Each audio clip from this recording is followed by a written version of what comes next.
میں اور آپ یہ آرزو رکھتے ہیں کہ ہماری یہ دنیاوی زندگی ہمارے گزرتے ہوئے لیل و نہار شب و روز خوبصورتی کے ساتھ بسر ہوں اور ہماری اخروی زندگی بھی خوبصورت ہو، یہ جہاں بھی اچھا اور وہ جہاں بھی اچھا، یہ ہر مومن کی آرزو ہے۔ دونوں جہانوں کی فلاح، کامیابی ہمارا مقصود ہے۔ جو لوگ اس دنیا کی زندگی کو ہی مقصود سمجھ بیٹھے اور آخرت کو بھول گئے، انہوں نے خسارے کا سودا کیا، اور جنہوں نے یہ سمجھا کہ آخرت پانے کے لیے دنیا کو ترک کرنا پڑے گا، وہ دین کو سمجھ نہیں پائے۔ ترک دنیا سے رب نہیں ملتا، بلکہ زہد دنیا مقصود ہے۔ دنیا کا ترک اور ہے، زہد اور ہے۔ زہد یہ ہے کہ سب کچھ ہونے کے باوجود دھیان رب کی طرف ہو۔ تو ہمیں دنیا کا ترک کرنے کی تلقین نہیں کی گئی، ہمیں کہا گیا کہ دنیا میں رہو، بھرپور زندگی گزارو، مال ہوگا تو زکوٰۃ دو گے، پیسے ہوں گے تو حج کرو گے، یہ تمہارے لیے ہم نے لازم قرار دیا ہے کہ تم بھرپور زندگی بسر کرو، لیکن دیکھنا زندگی میں رب کی نافرمانی نہ ہونے پائے۔ صوفیہ فرماتے ہیں دنیا میں ایسے رہو جس طرح کشتی پانی میں رہتی ہے، پانی میں رہنے کے باوجود اپنے اندر پانی کو نہیں آنے دیتی۔ تم دنیا میں رہو لیکن دنیا تمہارے اندر نہ رہے۔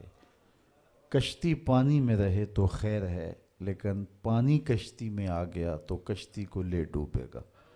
اس لیے تم دنیا میں رہ کر کے بھی اپنے رب سے اپنے تعلق کو مضبوط کرو۔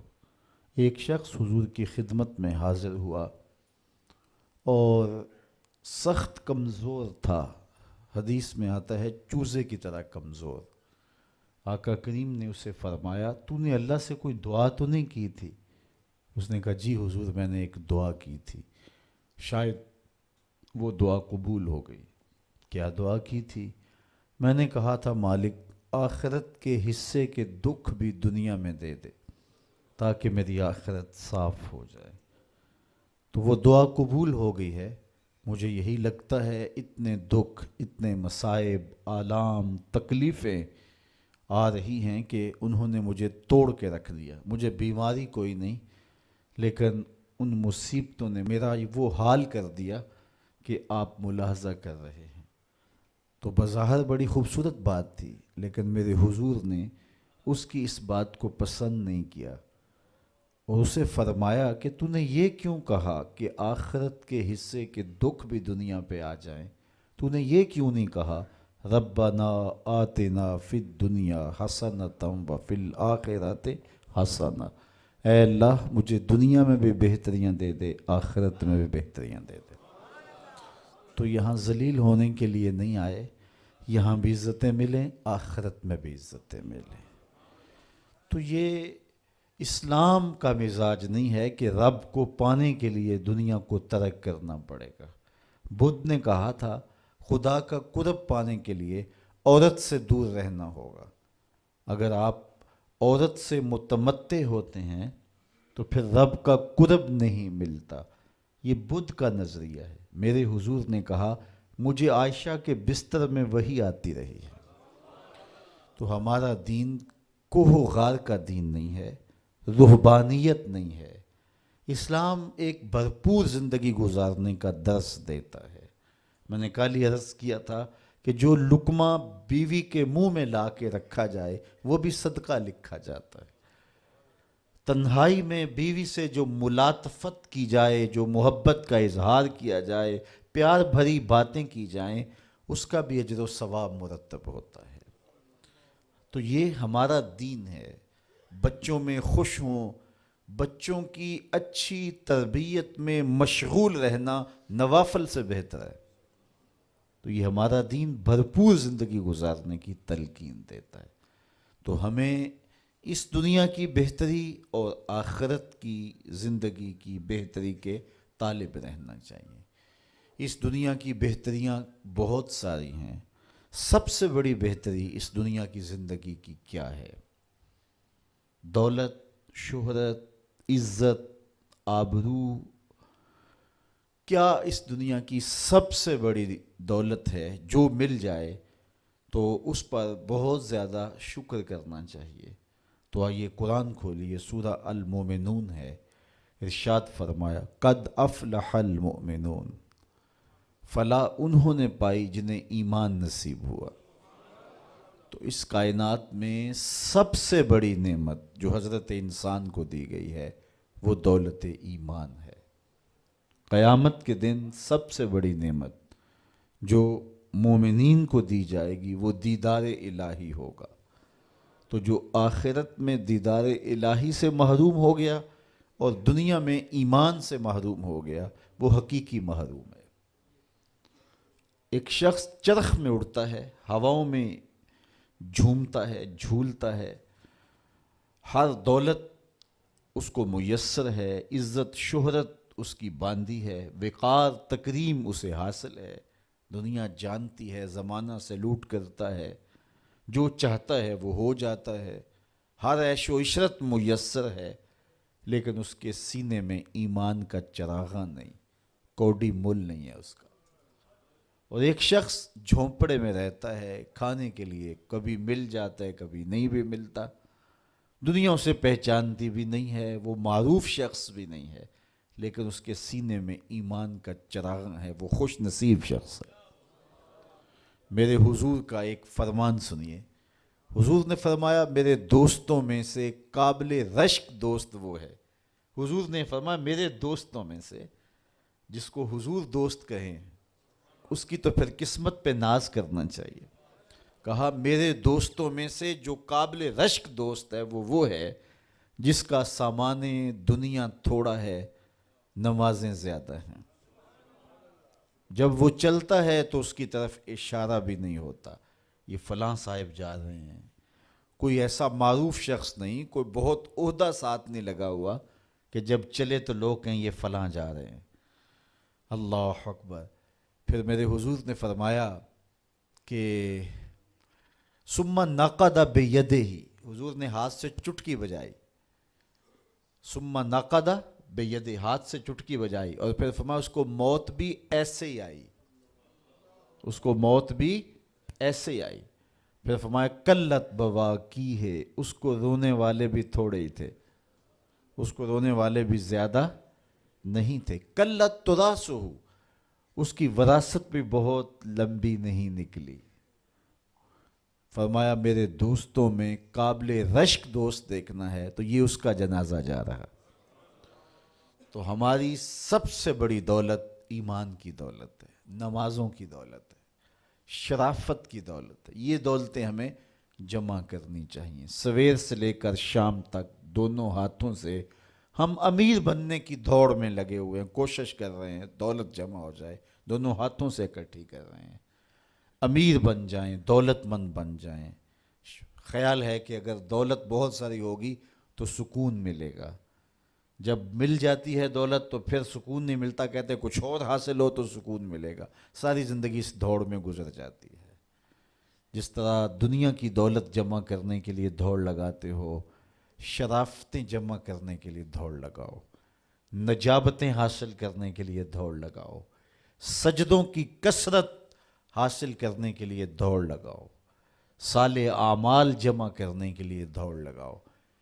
خوش نصیبی ہے، ہاں اپنے بچوں کے لیے کاروبار بھی کرو، رزق بھی کماؤ، دولت ضرورت کی تمہیں ہونی چاہیے تمہارے پاس، لیکن فرض کرو اگر نہیں بھی ہے تو اتنی بھی ٹینشن لینے کی ضرورت نہیں ہے. جو میسر ہے اس پہ راضی رہو. نہیں 4 کنال کا بنگلہ تو 1 کنال کا گھر جو ہے وہ بھی سکون دیتا ہے. کنال کا گھر بھی نہیں ہے تو 5 مرلے کا کٹیا بھی تو چھت تو اپنی ہے نا, سکون دیتا ہے. چلو ایسا بھی نہیں ہے تو 1.5-2 مرلے میں بھی رہتے ہو تو وہاں بھی تو قرار ہے. اور سنو حضور کا ایک فرمان, سیدنا علی المرتضیٰ سے مروی ہے, میرے حضور نے فرمایا جو اللہ کے دیے گئے تھوڑے رزق پہ راضی ہو گیا, اللہ قیامت کے دن اس کے تھوڑے عملوں پہ راضی ہو جائے گا کہ میرے بندے تو بندہ ہو کے راضی ہے, میں تو پھر رب ہوں. تو یہ کتنا اچھا سودا ہے, اس پہ راضی ہو جانا. دکھوں کو ختم یہی چیز کرتی ہے. بندہ رب پہ راضی ہونا سیکھ لے تو جہاں بندہ ہوگا وہیں خوش ہوگا, اور راضی ہونا نہیں سیکھے گا تو کھرب پتی بھی ہوگا, نفس کی کمینگی ختم نہیں ہوگی. تو پھر اس پہ راضی رہنے کا فن سیکھنا چاہیے. اور یہ فن ملتا کہاں سے ہے؟ یہ فقیروں کی چوکھٹ سے ملتا ہے, اللہ والوں کی صحبت سے ملتا ہے, ان کی اپنی زندگی توکل کا نمونہ ہوتی ہے. تو ان کے پاس بیٹھ کر کے بہت کچھ سیکھنے کو ملتا ہے کہ یہ بھی تو زندگی گزار رہے ہیں. حضور کی سیرت پڑھیں, آپ کو یہ سب کچھ ملے گا. اللہ نے اپنے محبوب کو اختیار دیا, محبوب اگر چاہو تو یہ بطحہ مکہ سونے اور چاندی کا بنا دیں. تو حضور کیا کہتے ہیں, ایک دن کھانا دینا, ایک دن فاقہ دینا. جس دن کھانا ملے گا تیرا شکر کروں گا, جس دن فاقہ ملے گا صبر کروں گا. تو اللہ کے حضور عجز, اللہ کے حضور رضا, یہ بہت بڑی دولت ہے. اگر نصیب ہو گئی تو سمجھو زندگی سوکھی ہو گئی, ورنہ ساری زندگی دھوڑی ختم نہیں ہوتی ہے, بھاگم بھاگ لگی رہتی ہے. اور ہر وقت جو ہے وہ مشکل جان نہیں چھوڑتی. لیکن جو اس پہ راضی رہنے کا فن سیکھ جاتا ہے تو وہی باکمال شخص ہوتا ہے, اور اسے ہی طمانیت کی زندگی ملتی ہے, اور اسے ہی قرار کا سودا نصیب ہوتا ہے. شاہ جہاں راوی کے کنارے ٹہل رہا تھا تو اس نے دیکھا کہ وہاں ایک فقیر ریت پہ سویا ہے. تو اس نے اس کو کہا کہ بابا زندگی کیسی گزر رہی ہے؟ اس نے دیکھا اور مسکراتے ہوئے کہا کچھ تو تیرے جیسی گزر رہی ہے, کچھ تیرے سے بہتر بھی گزر رہی ہے. تو بادشاہ کو بڑی حیرت ہوئی, اس نے سمجھا یہ مجھے پہچانا نہیں. فقیر کو کیا پتہ ہے شہنشاہ کیا ہوتے ہیں. اس نے کہا تم مجھے پہچانا نہیں؟ کہا تم شاہ جہاں ہو نا, بر صغیر کے بادشاہ ہی ہو نا؟ کہا ہاں ہاں. تو پھر تم نے کیسے کہہ دیا کہ کچھ تیرے جیسی کچھ تیرے سے بہتر؟ میرے جیسی زندگی کا تصور نہیں ہو سکتا, اور تم بہتر کی بات کر رہے ہو. محلات کی زندگی دیکھی ہے تم نے؟ شاہی خدمت گزاروں کے رنگ دیکھے ہیں؟ آبنوسی جو ہے وہ پنکھیوں پر خادماؤں کے انداز دیکھے ہیں؟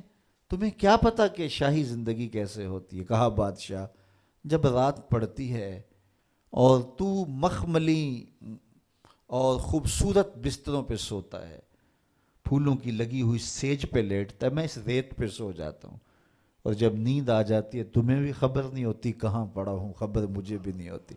اس وقت میری اور تمہاری زندگی ایک جیسی گزر رہی ہوتی ہے. تو کہا میرے سے بہتر؟ کہا جب سحری کا وقت ہوتا ہے تم سو رہے ہوتے ہو, میں اٹھ کے اس سے لو لگا دیتا ہوں, یہ میرا وقت تیرے سے بہتر گزر رہا ہوتا ہے.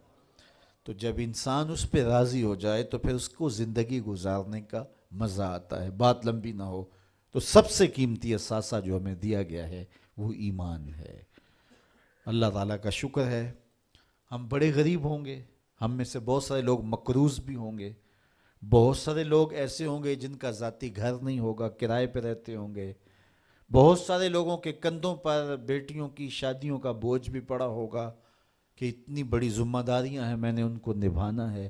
بہت سارے لوگ کاروباری پیچیدگیوں میں پھنسے ہوں گے, بہت سارے لوگ بیماریوں میں مبتلا ہوں گے, آپ میں سے بہت سارے لوگ مقدمات کی مشکلات میں بھی ہوں گے, دیگر دکھوں میں ہوں گے, اپنوں بیگانوں کی بے وفائیوں کے صدمے بھی ہوں گے, داغ بھی ہوں گے, بہت کچھ ہوگا.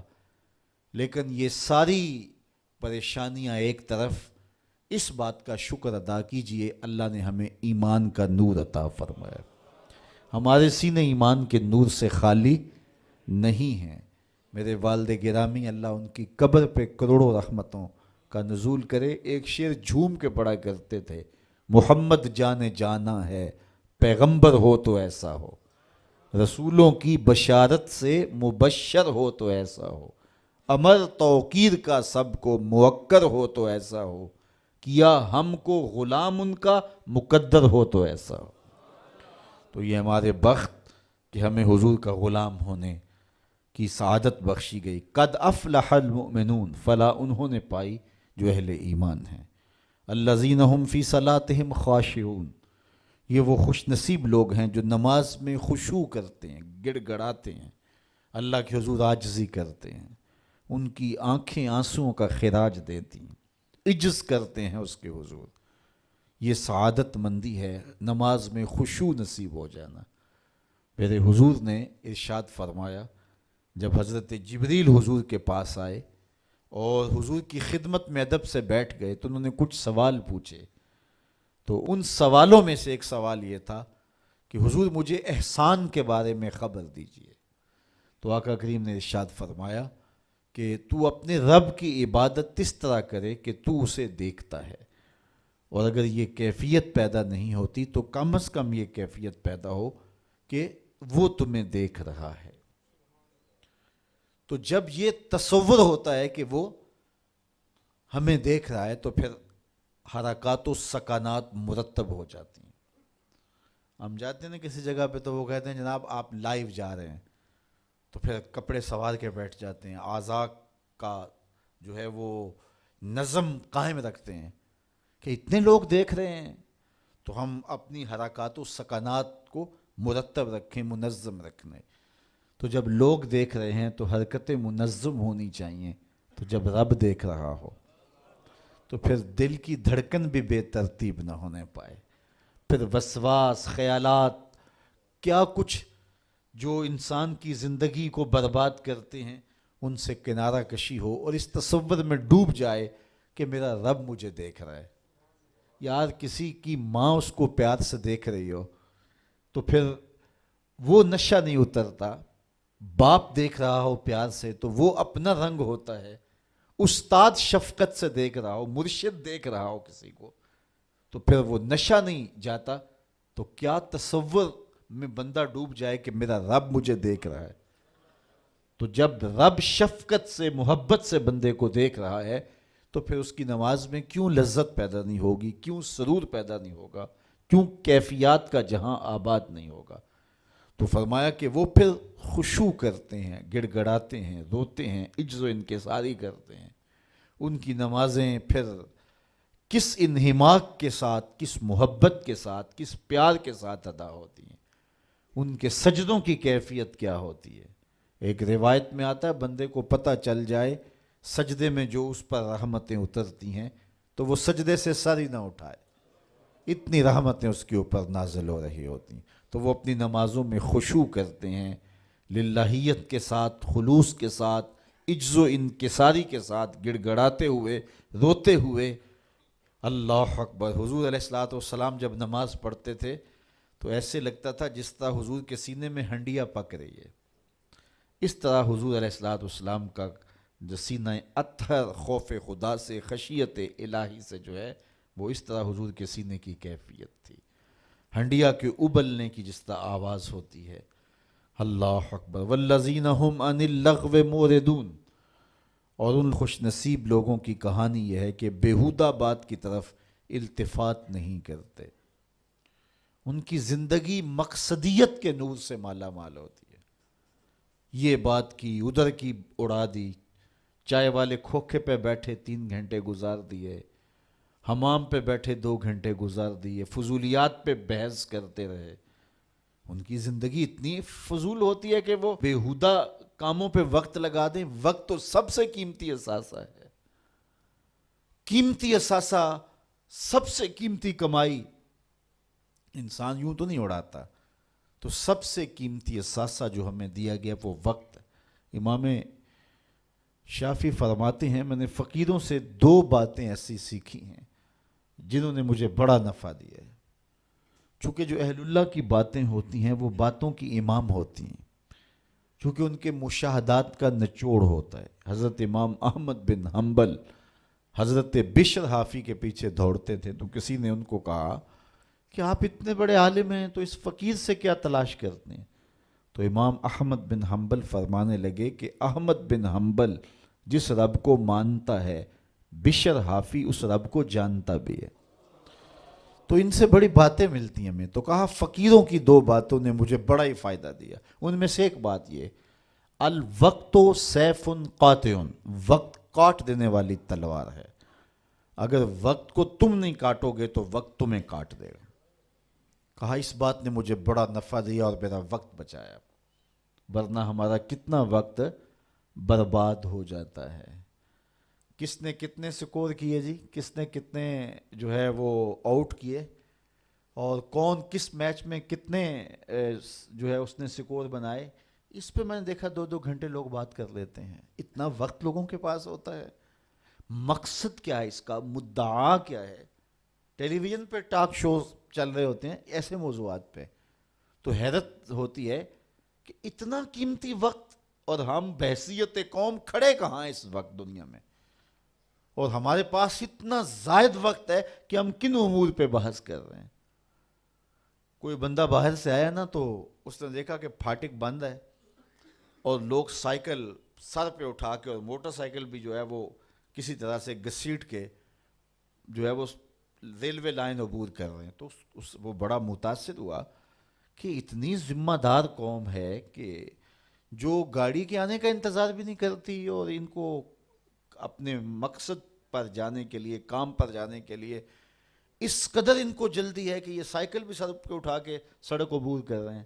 تو خیر جب پھاٹک کھلا تو وہ گیا تو دیکھا آگے بندریا کا تماشا لگا تھا، 600 آدمی وہاں کھڑا تھا۔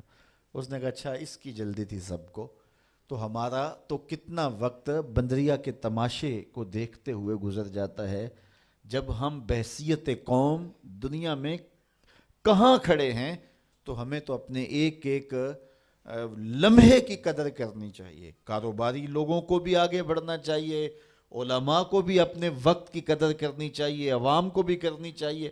ہمارے علماء کا بھی حال ایسے ہی ہے، ایسے موضوعات پہ گفتگو کرتے ہیں جو نہ قوم کی ضرورت ہوتی ہے اور نہ ان کی ضرورت ہوتی ہے، لیکن بس وقت ہے کہ ان کے پاس اتنا ہے کہ 3-3 گھنٹے ایسے موضوعات پہ بات کر جاتے ہیں کہ جس کی قوم کو کس طرح سے ضرورت بھی نہیں ہوتی ہے۔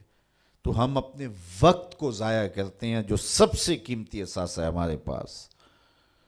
حضرت امام ابو بکر بن داسا کہتے ہیں میں امام ابو داود سے ملا، یہ جنہوں نے سنن ابی داؤد لکھی ہے، تو کہتے ہیں کہ وہ فرمانے لگے کہ مجھے اللہ کے رسول صلی اللہ علیہ وآلہ وسلم کی 6 لاکھ حدیثیں زبانی یاد ہیں۔ ان 6 لاکھ احادیث رسول کا میں نے خلاصہ تیار کیا تو میرے پاس رہ گئیں 4000 حدیثیں۔ پھر میں نے زہد، مناقب، فضائل، قصص اور پچھلی امتوں کے تذکروں پر مشتمل حدیثوں کو الگ کر دیا۔ جن احادیث سے صرف مسائل شرعیہ کا استنباط و استخراج کیا جا سکتا تھا میں نے ان کو الگ کیا، تو میرے پاس رہ گئیں 800 حدیثیں۔ ان 800 احادیث سے ہی پورے دین کو سمجھا جا سکتا ہے۔ جس طرح کہ قرآن مجید کی آیات میں سے 500 آیات ایسی ہیں جن سے احکام شرعیہ ثابت ہوتے ہیں، باقی کچھ پچھلی امتوں کے تذکرے ہیں، کچھ تنذیر ہے، جہنم سے ڈرایا گیا ہے، تحذیر ہے، اور کچھ تبشیر ہے، جنت کا بتایا گیا ہے، اس کے نقشے بیان کیے گئے ہیں، پچھلی قوموں پر آنے والے عذاب، ان کے اسباب بیان کیے گئے ہیں، اور بہت ساری چیزیں بیان کی گئی ہیں۔ لیکن جن سے احکام ثابت ہوتے ہیں ان کی تعداد، ان آیات کی، آیات الاحکام جو ہیں ان کی تعداد 500 ہے۔ اسی طرح لاکھوں احادیث کا خلاصہ جو تیار کیا، تو جن احادیث سے احکام کا ثبوت ہوتا ہے اور مسائل شرعیہ کا استنباط و استخراج کیا جاتا ہے، ان کی تعداد ہے 800۔ تو حضرت امام ابو داؤد کہتے ہیں میں ان 800 احادیث کا ایک اور خلاصہ تیار کیا تو میرے پاس رہ گئیں 4 حدیثیں، اور ان 4 حدیثوں کے بارے وہ فرماتے ہیں اساس الاسلام ہیں، اسلام کی جڑ ہیں، اسلام کی بنیاد ہیں۔ ان میں سے ایک حدیث یہ ہے من حسن اسلام المرء ترکہ ما لا یعنی ہے، کسی شخص کے اسلام کا حسن یہ ہے کہ وہ ہر بے مقصد کام کو چھوڑ دیتا ہے۔ ترک کر دیتا ہے۔ تو جب بے مقصد کاموں کو ہم چھوڑ دیں گے تو ہمارے پاس پھر وقت کا مصرف بڑا خوبصورت ہوگا، لیکن ہمارا کتنا وقت بے مقصد کاموں میں گزرتا ہے۔ میرے ایک دوست کہتے ہیں یہ جو ہم موبائل سنتے ہیں اس میں ہور سناؤ نکال دیں تو کتنا وقت بچ جاتا ہے۔ بات تو ایک آدھے منٹ کی ہوتی ہے، وہ کہتے ہیں ہور سنا تو کتنا وقت اس میں ہمارا برباد ہو جاتا ہے۔ تو ہم اپنے وقت کی قدر کریں، ایک ایک لمحے کی قدر کریں۔ جو قومیں اپنے وقت کو بچاتی ہیں، وقت کی قدر کرتی ہیں، وہی سرخرو اور سربلند ہوتی ہیں۔ پھر لغو کاموں سے اپنے آپ کو بچایا جائے۔ یہ ان لوگوں کی کہانی بیان کی جا رہی ہے جو فالح ہیں، کامیاب ہیں، جن کی دنیا بھی بہتر ہے، جن کی آخرت بھی بہتر ہے۔ قرآن نے پورا نصاب دیا ہے۔ یہ سورہ مومنین کی ابتدائی 11 آیات ذرا ان کو ملاحظہ کیجئے۔ کامیاب شخص جو دنیا اور آخرت دونوں میں فالح اور کامیاب ہے، اس کی صفات کیا ہیں، ان کو ہم اختیار کر لیں۔ یہ اتنی بڑی باتیں ہیں کہ ہماری زندگی کو نور دینے کے لیے یہ باتیں کافی ہیں، چونکہ یہ ہمارے رب نے ہماری رہنمائی فرمائی ہے۔ والذین هم عن اللغو معرضون، وہ لغویات سے اپنے آپ کو بچاتے ہیں اور محفوظ رہتے ہیں لغویات سے، اور بیہودہ باتوں کی طرف التفات نہیں کرتے، توجہ نہیں کرتے۔ والذین هم للزکاۃ فاعلون، اور وہ زکوٰۃ ادا کرتے ہیں۔ چونکہ زکوٰۃ ادا کرنے سے حب دولت کم ہوتی ہے۔ اقبال نے بھی کہا تھا حب دولت تلف می سازت زکوٰۃ، زکوٰۃ حب دولت کو کم کرتی ہے۔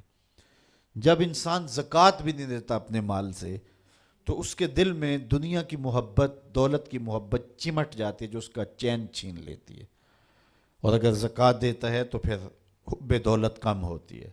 اور اگر وہ راہ خدا میں مزید صدقات دیتا ہے، خیرات کرتا ہے، تو پھر دولت کی آزمائشوں سے اور دولت کے ساتھ جو فتنے آتے ہیں ان سے وہ بچ جاتا ہے۔ دولت جب آتی ہے تو اپنے ساتھ بہت سارے فتنے لے کر آتی ہے، تو وہ فتنوں سے بچنے کے لیے صدقات کثرت کے ساتھ دیے جائیں، دولت راہ خدا میں خرچ کی جائے، تو پھر فتنوں سے بھی بچے گا اور گناہوں کا کفارہ بھی بنے گی۔ تو وہ زکوٰۃ دیتے ہیں، اور یہ بات ذہن میں رکھیں، زکوٰۃ دینے سے یا صدقہ دینے سے دولت کم نہیں ہوتی۔ میرے حضور نے ارشاد فرمایا، قسم کر کے ارشاد فرمایا، حضرت ابو کبشہ الانماری رضی اللہ تعالی عنہ سے مروی ہے، حضور نے 7 چیزیں ارشاد فرمائیں، جن میں 4 چیزیں حضور فرمایا بغیر قسم کے بیان کرتا ہوں، اور 3 چیزیں میرے حضور نے فرمایا میں قسم کر کے بیان کرتا ہوں۔ اللہ اکبر! جب حضور رب کی قسم کریں تو پھر کتنی بڑی بات ہوگی۔ تو فرمایا میں اللہ کی قسم اٹھا کے کہتا ہوں۔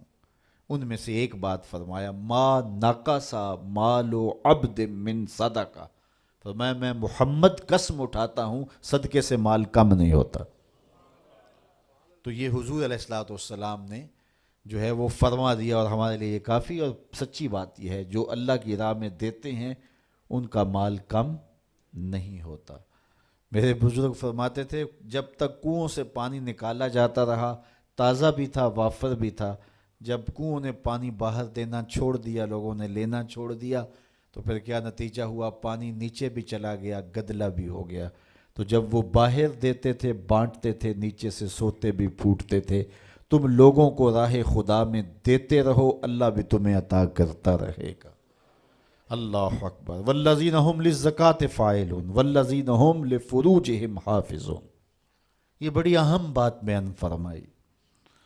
فالح شخص کے لیے جو شرائط ہیں، ایک تو مال سے محبت نہ کرے، اس کو خیرات کرے، لغویات سے اپنے آپ کو بچائے، نماز میں خشوع اور عجز پیدا کرے، اور ایک خوبی یہ والذین هم لفروجہم حافظون، وہ اپنی پارسائی کے محافظ ہوتے ہیں، اپنی عصمت کے جوہر کو لٹنے نہیں دیتے، وہ آوارہ مزاج نہیں ہوتے، دل پھینک نہیں ہوتے، بلکہ وہ اپنی عصمت کے جوہر کو محفوظ کرتے ہیں اور حق صاحب حق تک پہنچاتے ہیں۔ میرے حضور نے ارشاد فرمایا، جو تمہارے 2 جبڑوں کے درمیان ہے، یعنی زبان، اور جو 2 ٹانگوں کے درمیان ہے تمہاری پارسائی کی جگہ، ان دو چیزوں کی تم مجھے ضمانت دے دو، میں محمد تمہیں جنت کی ضمانت دے دیتا ہوں۔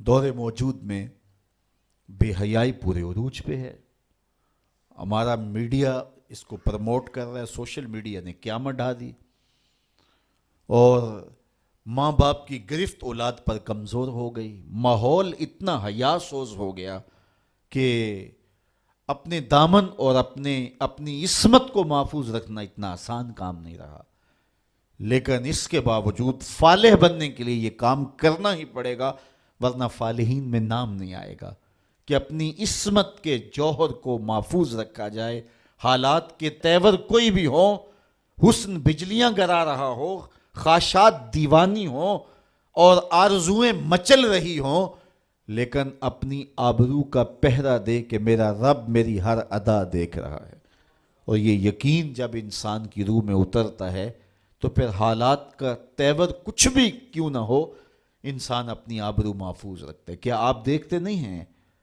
کہ حیا سوز ماحول میں بت کے اوپر موٹا کھیس ڈال کر دروازے بند کر کے زلیخا بولتی ہے، قالت ہے تلک یوسف، اب تو آ جاؤ نا، اب تو کوئی نہیں دیکھ رہا، اور پھر وہ شاہی محل کی شہزادی ہے اور جناب یوسف جوان رانا ہیں، لیکن جب اس نے دعوت پیش کی ہے حسن قدموں میں بچھنے کے لیے، خود بےتاب ہے، تو جناب یوسف کیا بولے؟ قال معاذ اللہ، کہا میں اللہ کی پناہ میں آتا ہوں۔ اللہ اکبر! پھر اتنی روشنیاں برسیں کہ گناہ کا تصور بھی محال ہو گیا۔ یکا یک حضرت یوسف کے دل میں خیال آیا، اور آپ نے زلیخا سے وہ بات بھی کی، کہا کہ تو اس بت سے حیا کرتی ہے جس کی بے نور آنکھیں دیکھتی نہیں، تیرا یہ جھوٹا معبود ہے، تو اس سے بھی حیا کرتی ہے جس کی بے نور آنکھیں دیکھتی بھی نہیں، میں اس سے حیا نہ کروں جو 7ویں کوٹڑی میں بھی دیکھ رہا ہے۔ پھر حضرت یوسف کا یقین اتنا مضبوط ہوا، اتنا روشن ہوا کہ دروازے سامنے مقفل ہوئے تھے، لیکن اس سے اپنی جان چھڑا کر حضرت یوسف بھاگتے ہیں، دروازے کو تالا لگا ہوا ہے، لیکن جب یوسف تیقن کے ساتھ، یقین کے ساتھ دروازے کے قریب جاتے ہیں، زنجیر ٹوٹ کے گر جاتی ہے اور دروازہ کھل جاتا ہے، پھر دوسرا، تیسرا، حتیٰ کہ 7 دروازے کھل جاتے ہیں، اور حضرت یوسف کی عصمت پہ دھبا نہیں آنے پاتا۔ حالات کا رخ کوئی بھی ہو، لیکن جب عزم مصمم ہو کہ میں اپنی آبرو اور اپنی عزت اور اپنی ناموس کو رسوا نہیں کروں گا، تو اللہ پھر مدد کرتا ہے، وہ بند دریچوں کے اندر بھی بندوں کے لیے راستے پیدا کر دیتا ہے۔ الا علی ازواجہم او ما ملکت ایمانہم فانہم غیر ملومین، ہاں مگر ان کی جو بیویاں ہیں اور شرعی باندیاں ہیں، ان پر انہیں کوئی ملامت نہیں ہے۔ فمن ابتغى وراء ذلك فاولئک هم العادون، تو جو ان دو کے سوا کچھ اور چاہے وہی حد سے بڑھنے والے ہیں۔ والذین هم لاماناتہم وعہدہم راعون، اپنی عصمت کے جوہر کو بھی محفوظ کر لیا، آبرو کا بھی پہرا دے دیا، نمازوں میں بھی خشوع ہے، لغویات سے بھی بچا، زکوٰۃ بھی دیتا ہے، پاکیزگی عفت کا بھی لحاظ رکھتا ہے، لیکن وعدہ کرتا ہے تو پورا نہیں کرتا۔ کہا نہیں، فالح نہیں ہوگا، فلاح کی منزل تک پہنچنے کے لیے عہد کو پورا کرنا پڑے گا، امانتیں تمہارے گھر میں رکھی ہیں تو ان کو ادا کرنا پڑے گا، خیانت نہیں کرنی، امانات کو ادا کرنا ہے اور عہود کو پورا کرنا ہے۔ اللہ اکبر! والذین هم علی صلواتہم یحافظون، اور وہ جو اپنی نمازوں کی نگہبانی کرتے ہیں۔ نماز کا ذکر دوسری مرتبہ آ گیا، اس سے سمجھ میں آیا کہ نماز کتنی اہم ہے۔ ان 11 آیات کے اندر جو ہماری فلاح کا پورا نصاب ہے، نماز کا ذکر 2 دفعہ آیا، پہلے آیا نمازوں میں خشوع کرتے ہیں، اور دوسری بار ارشاد فرمایا نمازوں کی حفاظت کرتے ہیں۔ اگر کسی کو خشوع نصیب نہیں بھی ہو سکتا، وہ کیفیت کہ وہ رب کو دیکھے، یا وہ کیفیت اس کیفیت میں ڈوب جائے کہ وہ مجھے دیکھ رہا ہے، لیکن اس کے باوجود بھی نماز ترک نہ کرے، پھر بھی نماز کی محافظت کرے۔ محدث کچھوچوی علیہ رحمہ کا واقعہ بیان کیا کرتا ہوں، ان سے ایک مرید نے کہا حضرت نماز پڑھتا ہوں لطف نہیں آتا، تو آپ نے فرمایا اس کے باوجود پڑھتے تو ہو نا؟ کہا جی وہ تو اللہ کا حکم ہے، وہ تو پڑھتا ہی ہوں۔ تو حضرت محدث کچھوچوی علیہ رحمہ جھومنے لگے، کہا واہ واہ، تم پھر لطف کے بندے نہیں رب کے بندے ہو۔ لطف نہیں بھی آتا تو پھر بھی پڑھتے ہو، اس کا مطلب تم لطف کے لیے نہیں پڑھتے، تم تو رب کے لیے پڑھ رہے ہو۔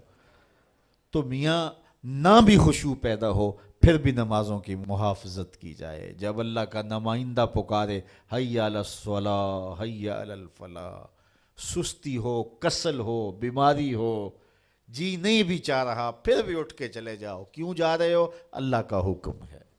اللہ اکبر۔ تو نمازوں کی محافظت ضروری ہے۔ اس شخص سے بڑا بد نصیب کوئی نہیں کائنات میں جو شخص اللہ کی حضور جھکنا نہیں جانتا۔ کہتے ہیں بڑا اچھا ہے، بڑا اچھا ہے، رب کے حضور جھکتا ہے؟ نہیں جھکتا، نہیں اچھا ہے۔ جو اپنے مالک کا شکر گزار نہیں ہے تو وہ کس طرح اچھا ہو سکتا ہے؟ تو رب کی حضور سجدہ ریزی جس کو میسر ہے وہ خوش نصیب شخص ہے، اور جس کو یہ دولت ہی نصیب نہیں ہے اس کے پلے کچھ بھی نہیں ہے۔ تو 5 گانا نماز شعار زندگی بناؤ۔ سونے سے قبل 5 انگلیاں بھی گن لو اور 5 نمازیں بھی گن لو۔ اگر نمازیں پوری ہے تو رب کا شکر ادا کر کے سو جاؤ، آپ کا دن اچھا گزر گیا۔ لیکن اگر 5 نمازیں نصیب نہیں ہیں تو پھر کچھ بھی پلے نہیں ہے۔ قیامت کے دن بندے سے سب سے پہلا سوال ہی نماز کا پوچھا جائے گا، سب سے پہلا سوال نماز کا پوچھا جائے گا۔ تو اس کے حضور پیشانی کو جھکانا۔ جب صبح طلوع ہوتی ہے نا تو چڑیاں رب کی تسبیح بولتی ہیں شاخوں پہ، یہ فاختائیں تسبیح بولتی ہیں، اشراط الارض تسبیح بولتے ہیں، بلوں سے سر نکال کے چونٹیاں رب کی تسبیح اور اس کی تقدیس کے ترانے پڑھتی ہیں۔ اس شخص سے بد نصیب کون ہوگا جس کے گھر سے خراٹوں کی آواز آتی ہے، اور اس سے بڑا خوش نصیب کون ہوگا ادھر پوپ پھٹ رہی ہوتی ہے، ادھر مسلح بچھنے لگ جاتے ہیں۔ اور آج کل تو سحری کے لمحے میسر ہوتے ہیں، اٹھنا بھی نصیب ہوتا ہے، تو کتنے خوش نصیب ہیں کہ جنہیں سحری کے سجدے مل جاتے ہیں۔ میں ایک روایت میں پڑھا ہے جب سحری کا وقت ہوتا ہے تو شوہر اپنی بیوی کو اٹھاتا ہے، بیدار کرتا ہے، اللہ کی بندی اٹھ، اللہ کے حضور کچھ نوافل ادا کر لیں۔ سارے دن کی تھکی ہوئی خاتون نہیں اٹھ پاتی تو وہ خود ہی وضو کر کے نماز پڑھنے کے لیے مصلی بچھا لیتا ہے، لیکن وضو کرتے ہوئے اس کے دل میں آتا ہے بیوی کو بھی اس نیکی میں شامل کرنا ہے۔ میں نے بڑا بیدار کرنے کی کوشش کی، وہ اٹھی نہیں ہے۔ پیار ہے، حقیقی پیار ہے۔ اللہ اکبر۔ ایک شوہر نے اپنی بیوی سے کہا کہ تم مجھ سے پیار کرتی ہو؟ اس نے کہا میں ٹوٹ کے چاہتی ہوں تمہیں۔ اس نے کہا تو میں بھی آپ سے بڑا پیار کرتا ہوں۔ تو اس نے کہا کہ میرا جی چاہتا ہے کہ ہم کبھی بھی جدا نہ ہوں۔ اس نے کہا کہ میرا بھی یہی جی چاہتا ہے۔ اس نے کہا پھر نماز پڑھا کر، اگر نماز نہیں پڑھے گی تو تو جہنم میں ہوگی، میں جنت میں ہوں گا۔ اس لیے اگر ہم اکٹھے رہنا چاہتے ہیں تو پھر ہمیں نماز پڑھنی ہوگی۔ تو اس کا جی چاہا، پیار تو یہ ہے نا کہ میری بیوی کہیں محروم نہ رہ جائے، تو وہ چلو میں تھوڑا سا پانی وضو کے بعد لے آیا اور اپنی بیوی کے چہرے پہ چھڑک دیا اور خود مصلی بچھا کے نماز پڑھنے لگا۔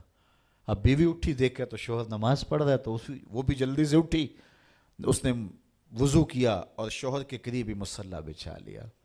ذرا تصور تو کرو ان لمحوں کا کہ سحری ہے، کوئی دیکھنے والا نہیں ہے، ایک طرف شوہر کا مصلی بچھا ہے، ایک طرف بیوی کا مصلی بچھا ہے، کبھی وہ سجدے میں ہے، کبھی وہ قیام میں ہے، کبھی وہ رکوع میں ہے، کبھی وہ قومے میں ہے، کبھی وہ جلسے میں ہے، کبھی وہ اللہ کے حضور جھکی ہوئی ہے۔ تو جب دونوں نماز پڑھ رہے ہوتے ہیں، حدیث میں آتا ہے دونوں کو دیکھ کے رب مسکرا رہا ہوتا ہے، اپنی شان کے مطابق اللہ مسکرا رہا ہوتا ہے کہ میرا بندہ اور میری دہلیز کی باندی کس طرح میرے حضور سجدہ ریز ہے۔ تو خوش نصیب وہ ہیں جنہیں اس کے حضور سجدہ ریزیاں نصیب ہوتی ہیں۔ اولئک ھم الوارثون، اللہ فرماتا ہے یہی لوگ جنت کے وارث ہیں جن میں یہ خوبیاں ہیں، جو نمازوں میں خشوع کرتے ہیں، لغویات سے بچتے ہیں، زکوٰۃ ادا کرتے ہیں، شرمگاہوں کی حفاظت کرتے ہیں، امانتیں ادا کرتے ہیں، عہد پورے کرتے ہیں، نمازوں کی محافظت کرتے ہیں، یہ وارث ہیں۔ کس چیز کے وارث؟ الذین یرثون الفردوس، یہ جنت الفردوس کے وارث ہیں۔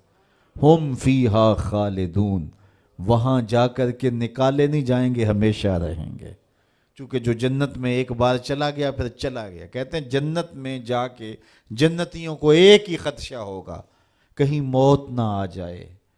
اتنی نعمتیں پانے کے بعد پھر آرزو ہوگی کہ جئیں، کھٹکا ہوگا کہیں موت نہ آ جائے۔ اور جہنمیوں کو جہنم میں جا کے ایک ہی امید ہوگی، کہیں موت آ جائے تو جان چھوٹ جائے۔ پھر اللہ مینڈے کی شکل میں حشر کے میدان میں موت کو لائے گا۔ جنتی جنت سے، جہنمی جہنم سے دیکھ رہے ہوں گے، پھر موت کو ذبح کر دیا جائے گا۔ روایت میں آتا ہے اگر خوشی سے مرا جاتا تو جنتی خوشی سے مر جاتے، لیکن چونکہ موت کو موت آ گئی ہے اس لیے موت نہیں ہے۔ اور اگر دکھ سے مرا جاتا تو جہنمی صدمے سے مر جاتے، لیکن موت کو موت آ چکی ہے۔ تو جنت میں جائیں گے پھر رہیں گے بھی ہمیشہ۔ کیا میں اور آپ یہ چاہیں گے کہ قرآن نے جس فالح شخص، بامراد شخص کا تصور دیا ہے، ہم وہ فلاح پانے والے شخص بن جائیں؟ یقیناً یہ میری بھی آرزو ہوگی اور یہ آپ سب کی آرزو ہوگی۔ تو آئیے سورہ مومنون 18ویں پارے کی پہلی 11 آیات کو ضرور پڑھیے، روز پڑھیے۔ یہ ہوم ورک کے طور پہ 2-3 مرتبہ روزانہ اس کو ضرور پڑھیے گا۔ اور جو میں نے آپ کے سامنے اس کی مختصر توضیح اور تشریح رکھی ہے، اس کو ذہن نشین کرنے کی کوشش کیجیے گا۔ یہ آیات آپ کو خود ہی نور دیں گی، روشنیاں دیں گی۔